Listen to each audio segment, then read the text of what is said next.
पुराने समय की बात है। एक समुद्र किनारे एक गुरु अपना आश्रम बनाकर रहते थे। हजारों शिष्यों उनसे ज्ञान ग्रहण करने के लिए दूर दूर से उनके पास आते थे। गुरु का ज्ञान देने का तरीका थोड़ा सा अलग था। शुरुआत में वे अपने शिष्यों को उपदेश के माध्यम से ज्ञान देते थे और उसके बाद वे अपने शिष्यों को उस ज्ञान का अनुसरण करने के लिए कहते थे ताकि वो ज्ञान उनके व्यवहारिक जीवन में उतर सके।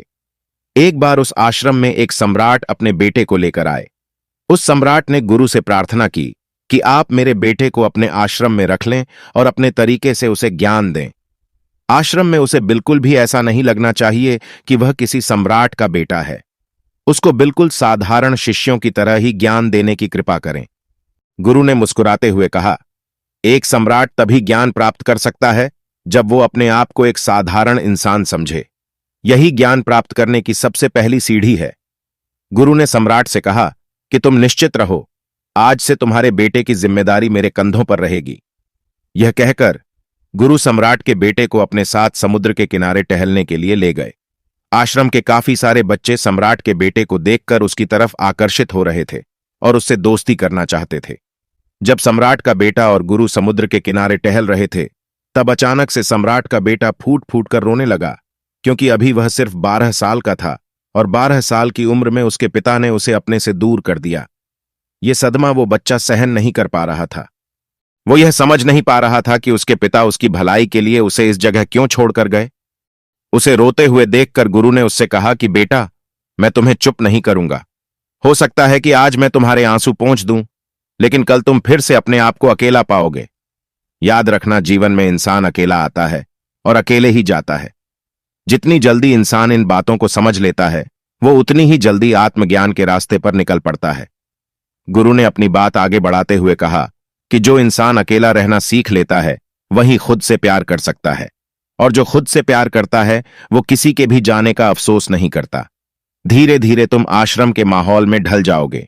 शुरुआत में तुम्हें समस्या आएगी, लेकिन कुछ दिनों के बाद तुम्हें इसकी आदत हो जाएगी और उसके बाद तुम्हें यह जगह अच्छी लगने लगेगी। समुद्र के दूसरे छोर पर सूरज छिपने लगा था और अपनी लालिमा पूरे आसमान में बिखेर रहा था। बहुत ही सुंदर दृश्य था। गुरु शिष्य को अपने साथ लेकर वापस लौट आए। सम्राट के बेटे को भी अब थोड़ा अच्छा लग रहा था। गुरु ने भी उसे काफी दिलासा दिया और अपने गुरु की आंखों में शांति देखकर उसका मन भी अब शांत हो गया था। अब सम्राट का बेटा रात को भोजन करने के लिए भोजन कक्ष में पहुंचा तो कि सभी शिष्य उसके पास आने लगे। उन सभी को पता था कि यह सम्राट का बेटा है और अगर हम इससे दोस्ती कर लें तो हमारे लिए बहुत फायदा होगा। यही सोचकर आश्रम के ज्यादातर बच्चों ने उसे घेर लिया। बस कुछ बच्चे थे जो अकेले रहना चाहते थे और वो दिखावे की तरफ आकर्षित नहीं होते थे। वे सम्राट के बेटे के पास जाने के बजाय अपना पूरा ध्यान खाने पर लगा रहे थे और अकेले में बैठकर अपना भोजन कर रहे थे। कुछ दिनों के बाद सम्राट के बेटे की दोस्ती आश्रम के काफी सारे बच्चों से हो गई। वो उन बच्चों के साथ घूमता और अपना ज्यादातर समय उन्हीं के साथ बिताता था।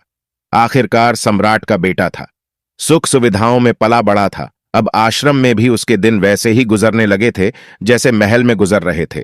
ऐसा नहीं था कि गुरु को कुछ पता नहीं था, पर उसके गुरु उसे अलग तरीके से ज्ञान देना चाहते थे।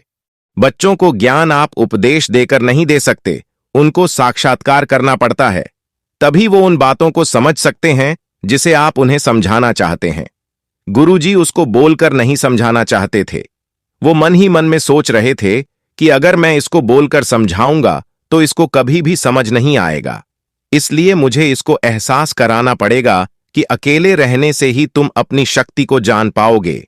ये सीख देने के लिए गुरु एक दिन शिष्य को अपने साथ एक पहाड़ी पर लेकर चले गए।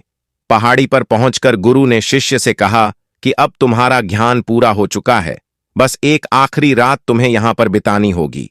उसके बाद अगले दिन शाम को तुम तुम्हारे राजमहल में ही वापस चले जाओगे। वह बच्चा यह सुनकर बहुत खुश हो गया कि अब वह वापस राजमहल चला जाएगा। फिर से मेरे दोस्त और दासियां मेरे पास होंगी। उसने गुरु से पूछा कि गुरुजी, मुझे आज रात आप यहां पहाड़ी पर क्यों छोड़ रहे हैं? आखिर मुझे कौन सा आखिरी ज्ञान प्राप्त करना है? गुरु ने मुस्कुराते हुए कहा कि यहां पर चट्टान के पीछे तुम्हें छिपकर बैठना होगा। यहां पर रोज रात को एक बाज आता है। तुम्हें उस बाज को देखना होगा और बड़ी ही गौर से उस पर ध्यान देना होगा। उसकी हर एक गतिविधियों को जानना होगा। ये देखने के बाद अगले दिन अगर तुम उस बाज की खूबियां मुझे बता पाओगे तो मैं तुम्हें तुम्हारे महल में वापस भेज दूंगा। और हां, सुबह आने से पहले एक और बात पर ध्यान देना है। एक चरवाहा यहां पर अपने भेड़ों को चराने आता है। तुम्हें उन भेड़ों की गतिविधियां और बाज की गतिविधियों पर पूरा ध्यान देना है। अगर तुम यह काम कर पाए तो मैं तुम्हें तुम्हारे पिता के पास वापस भिजवा दूंगा। ये बात सुनकर शिष्य उस पहाड़ के पीछे छुप गया और बाज का इंतजार करने लगा। काफी वक्त बीत जाने के बाद वहां पर बाज अपने बच्चों के साथ पहुंचा। सम्राट के बेटे ने पूरी रात उसकी गतिविधियों पर बहुत ही ध्यान से नजर रखा और सुबह होने के बाद जब चरवाहा अपनी भेड़ों को चराने के लिए आया तो उसने एक बहुत ही चौंका देने वाले दृश्य को देखा। उसने देखा कि बाज एक भेड़ को अपने पंजे में दबाकर आसमान में उड़ गया और उसने उस भेड़ के बच्चे का शिकार कर लिया। यह सारा दृश्य देखकर वो आश्चर्य से आश्रम में वापस पहुंचा। इससे पहले कि गुरु उससे कुछ पूछते, उसने गुरु को प्रणाम करते हुए कहा कि गुरुदेव, आप आश्रम के सभी बच्चों को यहां पर बुला लीजिए। मैं सब लोगों को एक बात बताना चाहता हूं कि मैंने क्या देखा। जब आश्रम के सभी बच्चे वहां पर पहुंच गए तो सम्राट के बेटे ने कहा, मैंने जीवन में बहुत से पक्षियों को देखा है, मगर बाज उन सभी पक्षियों में से सबसे अद्भुत होता है, सबसे अलग होता है। उदाहरण के लिए, तोते को तो हम सभी ने देखा ही होगा। तोता बोलता तो बहुत है, लेकिन कभी ऊंचा नहीं उड़ पाता। पर एक बाज हर समय शांत रहता है, लेकिन उसमें आकाश को छूने की ताकत होती है। एक बार जब बाज अपने शिकार को निश्चित कर लेता है, तो उसी शिकार पर अपनी नजरें गड़ाए रखता है। फिर चाहे वह कितनी भी ऊंचाई पर क्यों ना उड़ रहा हो, कितना ही बड़ा तूफान क्यों ना आ जाए, लेकिन उसकी नजर हमेशा अपने लक्ष्य पर ही होती है। और यह बात मैंने आज सुबह ही समझी है। बाज ने हर भेड़ को शिकार नहीं बनाया, बल्कि उसने भेड़ों के झुंड में से सिर्फ एक भेड़ को ही अपना शिकार बनाया। उस तरह हमें भी अपना ध्यान अपने लक्ष्य पर लगाना चाहिए, भले ही हमारे सामने चाहे कितनी भी भेड़ें क्यों ना हो। हमें अपने लक्ष्य को साफ तौर पर निश्चित करना चाहिए और जमकर उस पर काम करना चाहिए। हमें 20 अलग अलग लक्ष्यों पर ध्यान देकर अपनी ताकत को बर्बाद होने से बचाना है। हमें किसी एक लक्ष्य को निश्चित करके उस पर अपना पूरा ध्यान लगाना चाहिए। और तीसरी बात जो मैंने सीखी है, और हम सबको भी वो बात सीखनी चाहिए कि बाज कभी भी दूसरे पक्षियों के साथ नहीं उड़ता। वह हमेशा आकाश में अकेला उड़ता है। इससे हम ये सीख सकते हैं कि हमें कभी भी छोटी सोच वाले लोगों के साथ नहीं जुड़ना चाहिए। आखिरकार हम भी वैसा ही बन जाते हैं जिस तरह के लोगों के साथ हम रहते हैं। इसलिए या तो बड़ी सोच वालों के साथ रहो या आप अकेले रहो, क्योंकि जब हम अकेले रहते हैं तभी हम खुद की ताकत को जान पाते हैं और खुद की कमजोरियों का भी हमें पता चल जाता है। फिर हम उन्हें समझकर उन पर काम कर पाते हैं। हम अपनी ताकत को जानकर उसका सही इस्तेमाल कर सकते हैं, लेकिन वह तभी संभव होगा जब हम अकेले रहना सीखेंगे। चौथी सीख जो हमें सीखनी चाहिए कि एक बाज हमेशा अपनी सीमाओं से ऊपर उड़ता है।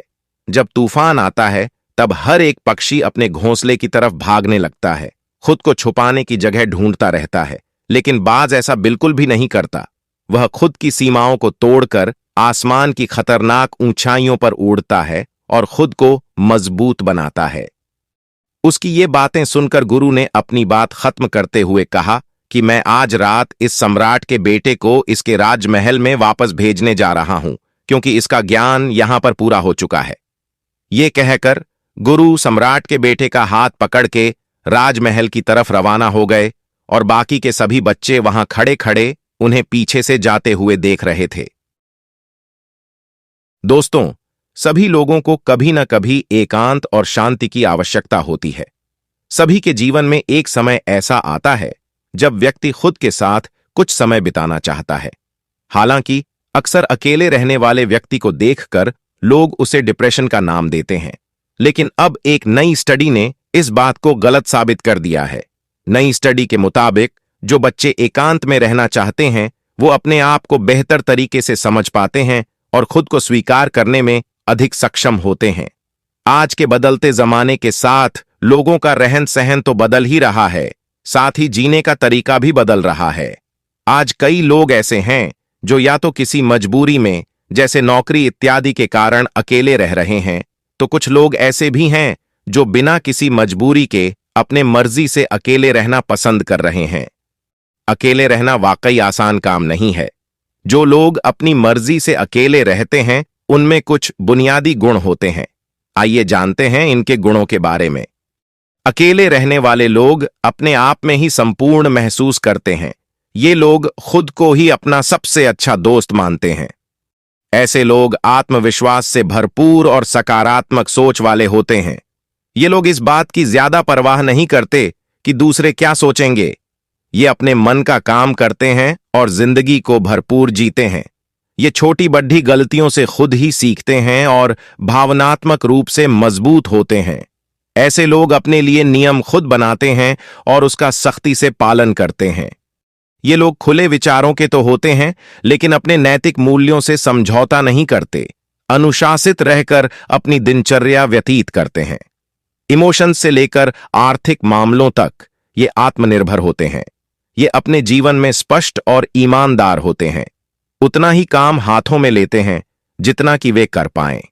जितनी भी जिम्मेदारी लेते हैं उसे बड़ी खूबी से निभाते भी हैं। ये लोग मात्र दूसरों को खुश करने के लिए हर काम के लिए हामी नहीं भरते। अपनी क्षमता के अनुसार काम करते हैं और खुश रहते हैं। दोस्तों, अकेले रहने के कई सारे फायदे हैं। चलिए जानते हैं उन फायदों के बारे में। अकेले रहने से हमें खुद को जानने का मौका मिलता है। जब हम अकेले होते हैं तब हम अपनी सोच और अपनी भावनाओं पर ध्यान केंद्रित कर सकते हैं।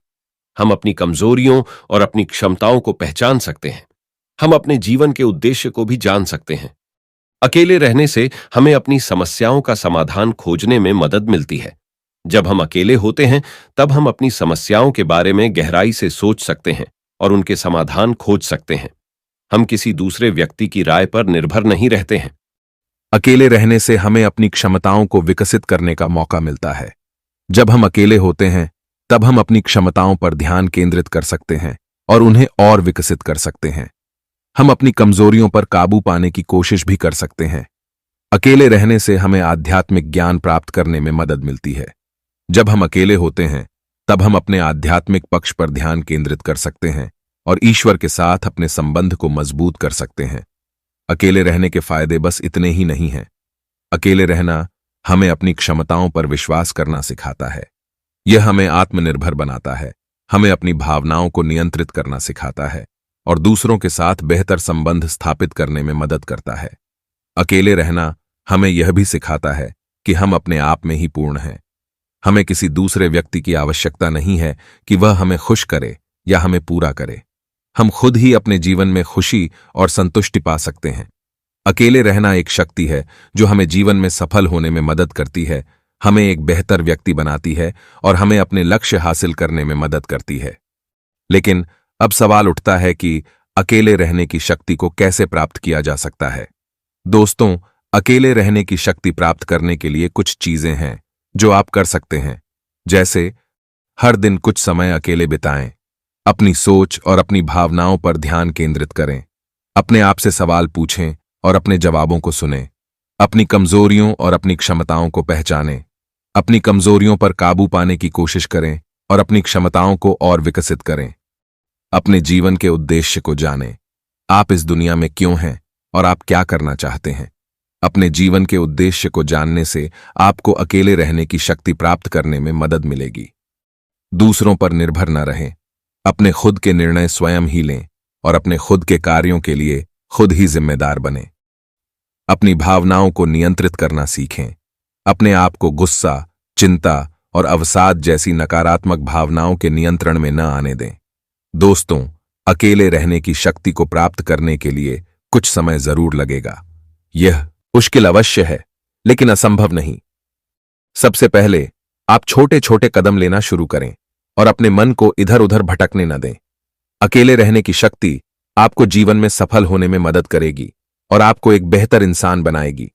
इसलिए प्रयास करते रहें और हार न मानें। आपको सफलता अवश्य मिलेगी।